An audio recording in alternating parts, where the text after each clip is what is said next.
زاویه. زاویه چیست؟ برای تشکیل زاویه ما به دو تا نیم خط نیاز داریم که از یه نقطه شروع شدن. پس بذارید با اون نقطه مشترک شروع کنیم که اصطلاحاً بهش میگن رأس. بعد دو تا نیم خط از اون رأس میکشیم که بهشون میگن ضلع.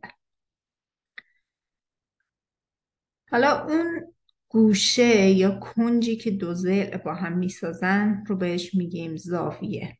میتونیم روش یه اسم لاتینم بذاریم، مثلا زاویه تتا، و یا اینکه با حروف نامگذاری کنیم، مثلا زاویه ABC. دیگه خلاف ساعتگرد رو در نظر بگیریم، زاویه مثبت تشکیل میشه. اگه جهت ساعتگرد رو در نظر بگیریم، زاویه منفی میشه. اندازه یه زاویه با باز و بسته شدن ضلع‌هاش کم و زیاد میشه و این ربطی به بلندی یا کوتاهی ضلع‌ها نداره. بنابراین زاویه میزان باز شدن ضلع‌هاست.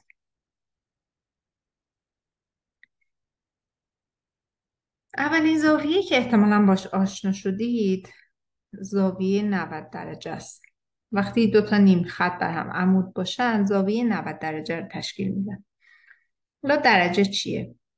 درجه یکی از واحدهای اندازه‌گیری زاویه است که طبق تعریف یه درجه اندازش 1/360 محیط دایره است. حالا چرا 360؟ دقیقا نمیدونیم چرا این محیط دایره رو 360 درجه تقسیم کردن، ولی چیزی که میدونیم اینه که 360 یه عدد فوق‌العاده است. میشه اون رو به صورت مساوی بر اعداد زیاده تقسیم کرد. حالا بذارید چند تا از زاویه معروف رو بشناسیم. که زاویه 30 درجه است. اگه یه پیتزا رو به 12 قسمت مساوی تقسیم کنید، هر یه دونه قسمتش یه زاویه 30 درجه براتون میسازه. و همین ترتیب اگه شما به یه ساعت دیواری نگاه کنید، ساعت 1 بعد از ظهر که اون دوتا عقربه روی 12 و 1 با هم میسازن، اون زاویه 30 درجه است. یه راه دیگه هم اینه که روی نقاله زاویه 30 درجه رو بکشید. که زاویه معروف دیگه زاویه 45 درجه است. کجاها میتونیم این زاویه رو ببینیم؟ مثلا اگه یه مربع داشته باشیم و قطر اون مربع رو بکشیم، زاویه‌ای که قطر با یکی از اضلاع میسازه 45 درجه است. یا به همین ترتیب اگه یه مثلث متساوی ساقین داشته باشیم که قائمه هم باشه، اون دوتا زاویه گوشه هر کدوم 45 درجه. یه زاویه معروف دیگه زاویه 60 درجه است که در واقع 2 برابر زاویه 30 درجه است.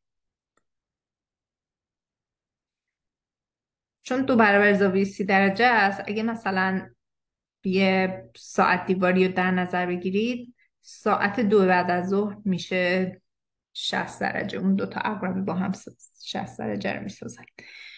یا مثلا این پیتزا رو تصور کنید به 6 قسمت، این دفعه به جای اینکه به 12 قسمت تقسیم کنید، به 6 قسمت تقسیم کنید. هر کدوم اون قسمت ها یه زاویه 60 درجه میسازن. یه جای دیگه که حتما قبلا دیدید توی مثلث متساوی الاضلاع، مثلثی که تمام ضلع‌هاش با هم برابره و تمام زاویه‌هاش هم با هم برابره و هر کدوم از زاویه‌هاش 60 درجه است.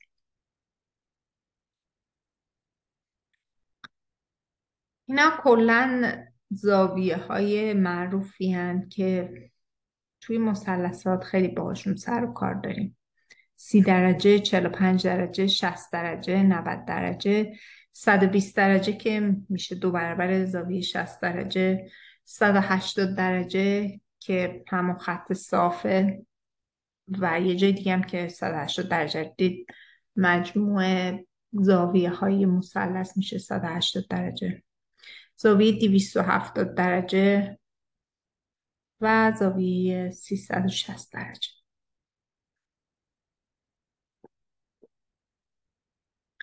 حالا میخوام یه واحد دیگه برای اندازه گیری زاویه معرفی کنم.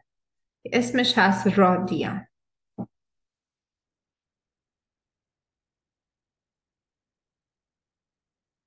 یه رادیان خیلی بزرگتر از 1 درجه است. خب آشنایی اولیه هممون با درجه است. ما بیشتر اول با درجه شروع میکنیم، ولی هرچی که ریاضی پیشرفت‌تر میشه توی جوامع علمی از واحد رادیان برای اندازه‌گیری یا حل معادلات مثلثاتی استفاده میکنن.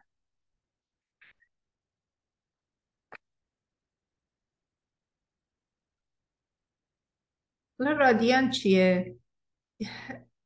هر 300 یعنی یه دایره که 360 درجه است، وقتی بخوام به رادیان میگیم میشه 2 پی رادیان. یعنی 2 پی رادیان برابر 360 درجه است. خب در نتیجه پی رادیان یعنی نصف اون میشه نصف 360 که میشه 180 درجه. حالا چرا رادیان؟ چون ریاضیدانا میخواستن اندازه زاویه رو بیشتر به محیط دایره و شعاعش مرتبط کنن. مثلا یه دایره به شعاع آر رو در نظر بگیرید. محیط این دایره هست 2 پی آر اگه شعاع آر باشه. خب رادیانم یعنی رادیانم کل دایره رو 2 پی در نظر میگیره. به خاطر همین خیلی از محاسبات رو راحت تر میکنه. مثلا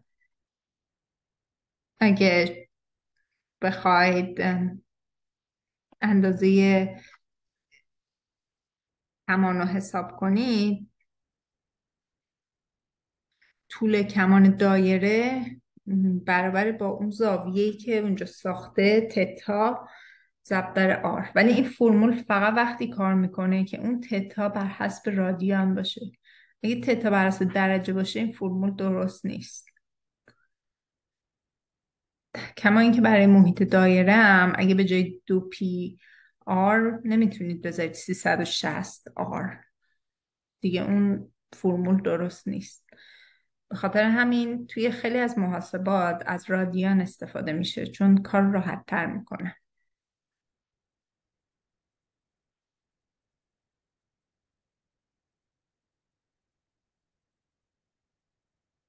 حالا بریم ببینیم زاویه معروف و میشه تبدیلشون کنیم به رادیان. بریم سراغ زاویه 30 درجه. خب کل دایره که 360 درجه است که معادل 2 پی رادیانه. بالا 30 درجه از این 360 درجه چقدر رادیان میشه؟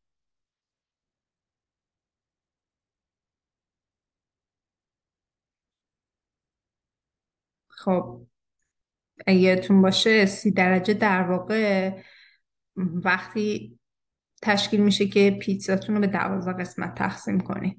پس 30 تقسیم بر 360 همون 1/12. حالا علامت سوال چی میشه؟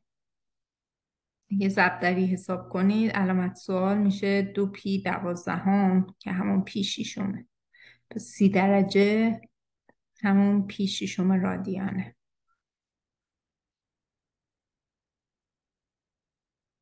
حالا برای بقیه زاویه های معروف خودتون ویدیو رو پاز کنید و سعی کنید به رادیان همشون رو بنویسید و حساب کنید.